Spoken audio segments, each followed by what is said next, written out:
कैसे हैं दोस्तों। आज हमारी क्लास डिस्कशन का जो टॉपिक है वो है बीटा ब्लॉकर्स। बीटा ब्लॉकर्स एक ऐसी क्लास ऑफ मेडिकेशन है जो मेनली यूज़ की जाती हैं कार्डियोवैस्कुलर की कंडीशंस को ट्रीट करने के लिए। इन बीटा ब्लॉकर्स को बीटा एड्रीनर्जिक ब्लॉकर्स भी कहा जाता है। और वो कौन सी ऐसी कंडीशन है जिनको मेनली इन बीटा ब्लॉकर के साथ ट्रीट किया जाता है। तो सबसे पहले उसमें नाम आता है हाइपरटेंशन का, कोरोनरी आर्टरी डिजीज़ और इसकी मैनिफेस्टेशंस जैसे कि angina pectoris, myocardial infarction, arrhythmias और हार्ट फेलियर जैसी कंडीशंस को इन बीटा ब्लॉकर के साथ ट्रीट किया जाता है। उसके साथ साथ एसेंशियल ट्रीमर्स, ग्लाइकोमा और माइग्रेन प्रोफाइलैक्सिस के तौर पर भी इसको यूज़ किया जाता है। सबसे पहले अगर हम ये डिस्कस करना चाहें कि ये बीटा असल में हैं क्या। जब आप सिंपैथेटिक नर्वस सिस्टम को पढ़ते हैं तो सिंपैथेटिक नर्वस सिस्टम बेसिकली हमारे पास फाइट और फ्लाइट के रेस्पॉन्सेस को जनरेट करता है और ये पूरी बॉडी यानी कि थ्रू आउट द बॉडी ये हमारे पास इसके रिसेप्टर्स जो हैं मौजूद होते हैं। सिंपैथेटिक नर्वस सिस्टम को दो किस्म के रिसेप्टर्स जो हैं वो कवर कर रहे होते हैं। एक को हम नाम देते हैं अल्फ़ा का और दूसरे को नाम देते हैं बीटा रिसेप्टर्स का। अल्फा रिसेप्टर्स आगे जाके दो हिस्सों में डिवाइड हो रहे होते हैं और बीटा भी इसी तरह दो टाइप्स में डिवाइड होते हैं। अल्फा में जो डिवाइड होते हैं उनको हम नाम देते हैं अल्फा 1 का और अल्फा 2 का। बीटा रिसेप्टर्स जो आगे जाके डिवाइड हो रहे होते हैं उनमें नाम देते हैं बीटा 1 का एंड बीटा 2 का।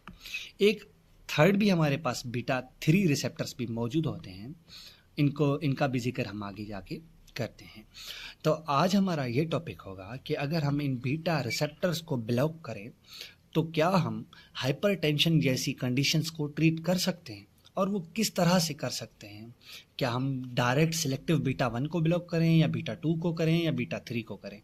तो आज हमारा टॉपिक यही होगा कि हम ऐसी क्लास ऑफ मेडिकेशन को डिस्कस करेंगे कि वो जाके इन बीटा रिसेप्टर्स को जाके ब्लॉक करेंगी, जिसके नतीजे में क्या होगा कि सिंपैथेटिक नर्वस सिस्टम की एक्टिविटी डिक्रीज़ होगी और हमें जो डिज़ायर आउटकम्स होंगे वो अचीव होंगे।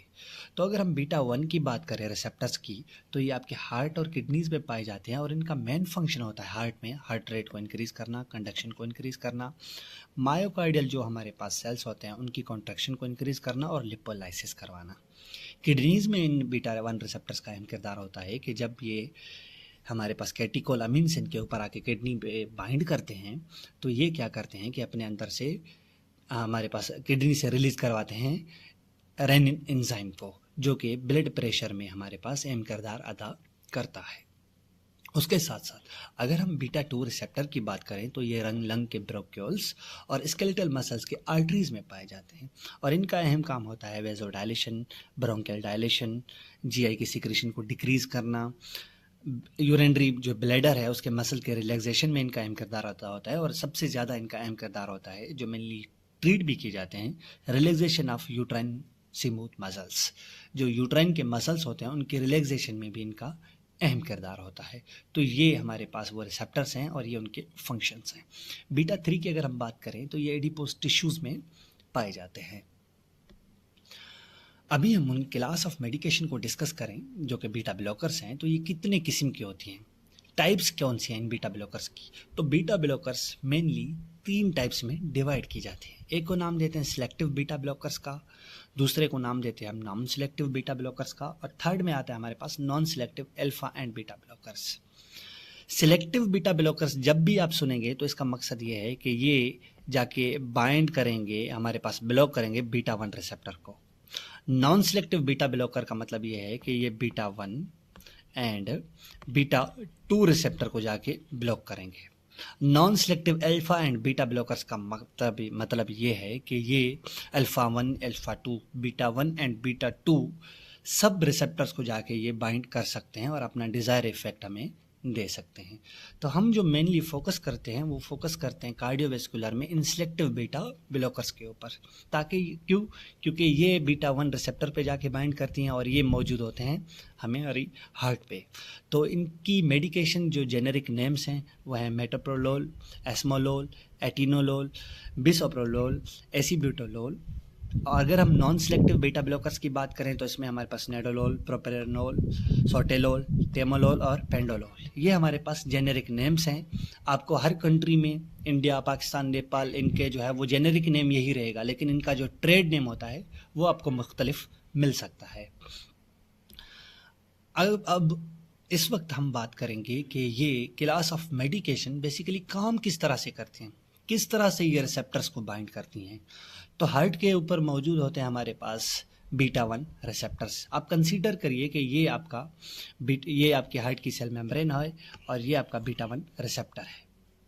जब ये हमारे पास बीटा 1 रिसेप्टर्स है तो जैसे ही हमारे पास ये कैटिकोल्स अमीन्स, अब हम बात करेंगे कैटिकोल अमीन्स की।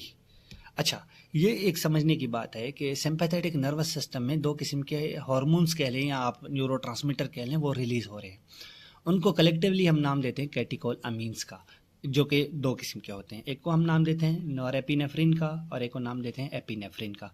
इस नॉरएपिनेफ्रिन को नॉरएड्रेनालिन भी कहा जाता है, इस एपिनेफ्रिन को एड्रेनालिन भी कहा जाता है। ये दोनों के दो अलग नाम हैं और इनको जो है वो दूसरे नामों से भी पुकारा जाता है। नॉरएपिनेफ्रिन को नॉरएड्रेनालिन के नाम से और एपिनेफ्रिन को एड्रेनालिन के नाम से पुकारा जाता है।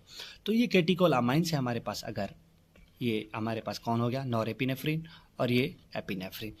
जब इनको डिज़ायर डोज यानी कि हार्ट रेट वगैरह बढ़वाना होता है, मसल की कॉन्ट्रैक्टिलिटी ज़्यादा करवानी होती है, ब्लड प्रेशर को बढ़ाना होता है, तब ये क्या करते हैं, ये आपके आके इस रिसेप्टर के ऊपर बाइंड करेंगे और जैसे ही रिसेप्टर के ऊपर बाइंड करेंगे तो हार्ट की तरफ मैसेज आएगा और वो अपनी contractility, heart rate, cardiac output को बढ़ाना शुरू कर देंगे। हमें क्या करना है कि हमारे पास ऐसा पेशेंट है जिसका हार्ट रेट यानी कि ब्लड प्रेशर वगैरह पहले से बढ़ा हुआ है, हमें उसका ब्लड प्रेशर कम करना है। तो हम ऐसी मेडिकेशन देंगे जो कि बीटा ब्लॉकर है, जो कि जाके इस रिसेप्टर के ऊपर बाइंड करेगी और इसे ब्लॉक करेगी, इसकी एक्टिव साइट को। अब जब भी ये कैटिकोलामिन्स यहाँ पर बाइंड करने की कोशिश करेंगे, ये बाइंड नहीं कर पाएंगे क्योंकि इनकी एक्टिव साइट पहले से ही बीटा ब्लॉकर के साथ ऑक्यूपाइड है। तो जब ये बाइंड नहीं करेंगे तब क्या होगा कि ये एक्टिवेट भी नहीं कर पाएंगे हार्ट और हमारे पास किडनीज़ को। जब ये एक्टिवेट नहीं कर पाएंगे तो इसके नतीजे में क्या होगा कि हार्ट की कॉन्ट्रैक्टिलिटी डिक्रीज़ होगी, उसके साथ साथ कंडक्शन डिक्रीज़ होगी, हार्ट रेट डिक्रीज़ होगा, कार्डिक आउटपुट डिक्रीज़ होगा और इसके नतीजे में हमें अचीव होगा लो ब्लड प्रेशर। जो कि पेशेंट था हाइपरटेंशन का, जब हमने ये मेडिकेशन दी तब ये कैटिकोलामिन्स बाइंड नहीं कर पाए तो हमें वो डिज़ायर आउटकम अचीव हो चुका, पेशेंट का जो ब्लड प्रेशर है वो भी डिक्रीज़ होना शुरू हो चुका है। तो ये है इनका मोड ऑफ एक्शन। अगर आप पाकिस्तान से देख रहे हैं तो पाकिस्तान में कुछ ट्रेड नेम्स हैं जो कि बड़े मशहूर हैं और क्वेश्चंस में भी हमेशा पूछे जाते हैं एमसीक्यूज में। तो एटिनिलोल हमारे पास जो कि सिलेक्टिव बीटा ब्लॉकर है, ट्रेड नेम बहुत मशहूर है, टिनोरमिन के नाम से टेबलेट आती है, 25, 50 और 100 ग्राम में आती है। उसके साथ साथ प्रोप्रेनोल जिसकी मेडिकेशन आती है एंड्राल के नाम से, जो कि 10 और 40 ग्राम में आती है, और लास्ट में आती है हमारे पास बिसोप्रेलोल। अब इसकी जो है वो मेडिकेशन पाकिस्तान में कॉनकोर के नाम से बहुत मशहूर है और ये 2.5, 5 एंड 10 ग्राम में आती हैं। तो इनके ट्रेड नेम और इनके डोजेजेस आपको याद होना लाजिम है। अगर हम इन बीटा ब्लॉकर्स के साइड इफ़ेक्ट की बात करें तो इसका बड़े में बड़ा साइड इफ़ेक्ट होता है ब्रेडिकार्डिया। अगर पेशेंट को ये ज़्यादा मिकदार में दी गई तो पेशेंट का ब्लड प्रेशर ज़्यादा डाउन हो जाएगा, जिसके नतीजे में क्या होगा कि ब्रेडिकार्डिया की कंडीशन जो है वो डेवलप हो जाएगी। उसके साथ साथ ब्लड का फ्लो अगर एक्सट्रीमिटीज़ में कम होगा, ज़्यादा ब्लड प्रेशर डाउन होने की वजह से, तो एक्सट्रीमिटीज़ हैं जो कि हमारे पास अपर या लोअर, वो कोल्ड होना शुरू हो जाएंगी। उसके साथ साथ इन एक्सट्रीमिटीज़ में स्वेलिंग भी पेशेंट में नज़र आएगी। अगर हम दूसरे साइड इफ़ेक्ट की बात करें तो उसमें सबसे ज़्यादा अहम होता है कि ज़ीरोस्टोमिया, जो माउथ है ना वो ड्राई हो जाता है, आइज़ भी ड्राई होना शुरू हो जाती हैं और स्किन भी कभी कभी ड्राई होती है। अगर हम और साइड इफ़ेक्ट की बात करें जो कि मोस्ट कॉमन नहीं है तो उसमें आता है आपका हाइपोटेंशन, फिटीग, डिजीनेस और डिप्रेशन जैसी कंडीशंस। कॉन्ट्राइंडिकेशन की अगर हम बात करें तो किन के पेशेंट को जो है वो ये नहीं दी जाती मेडिकेशन, तो अस्थमा और सीओपीडी के पेशेंट को बीटा ब्लॉकर्स कभी भी नहीं दिए जाते। क्यों नहीं दिए जाते? क्योंकि इनमें ब्रोंकोस्पाज्म का रिस्क ज़्यादा होता है।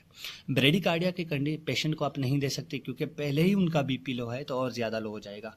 ब्रोंकाइटिस के पेशेंट को आप नहीं देंगे। हार्ट ब्लॉक और फर्स्ट डिग्री का हार्ट ब्लॉक के पेशेंट को आप ये कभी भी नहीं देंगे। उसके साथ साथ सीवियर पेरिफेरल आर्टरी डिजीज़ के पेशेंट को भी ये कॉन्ट्राइंडिकेटेड है। हाइपोटेंशन और डायबिटीज़ के पेशेंट में, हाइपोटेंशन में भी ये कॉन्ट्राइंडिकेटेड है और डायबिटीज़ के पेशेंट में ये कॉशन के साथ जो है वो यूज़ की जाती है हमेशा।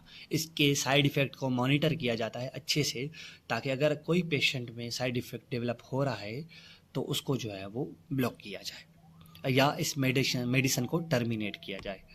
अगर हम नर्सिंग कंसंट्रेशन की बात करें तो नर्सिंग की ये अहम रिस्पॉन्सिबिलिटी है कि वो जिस पेशेंट को बीटा ब्लॉकर्स दी जाती हैं तो उसका हार्ट रेट और उसका ब्लड प्रेशर रेगुलरली मॉनिटर करे और पेशेंट को ये बताए कि वो कभी भी मेडिकेशन ये अगर उसने शुरू की हैं तो वो स्टॉप ना करे। क्यों ना करे? क्योंकि रीबाउंड, हाइपरटेंशन और अंजाइना का खतरा ज़्यादा होता है।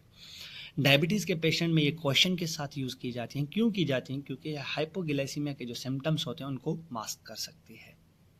उसके अलावा अगर कोई हार्ट फेलियर का पेशेंट है और उसको ये बीटा ब्लॉकर्स दी जा रही हैं तो हार्ट फेलियर के जो साइंस हैं ना, अगर वो वर्स ना हो तो उनके साइंस को जो है वो डीपली रेगुलरली ऑब्जर्व किया जाता है। अगर पेशेंट की हालत बिगड़ तो ज़्यादा नहीं रही, उसके साथ साथ इन मेडिकेशन यानी कि जो बीटा ब्लॉकर्स हैं इनको फूड के साथ ज़्यादा एडमिनिस्टर किया जाता है क्योंकि इनकी एब्जॉर्प्शन जो है ना वो फूड के साथ इंक्रीज़ हो जाती है।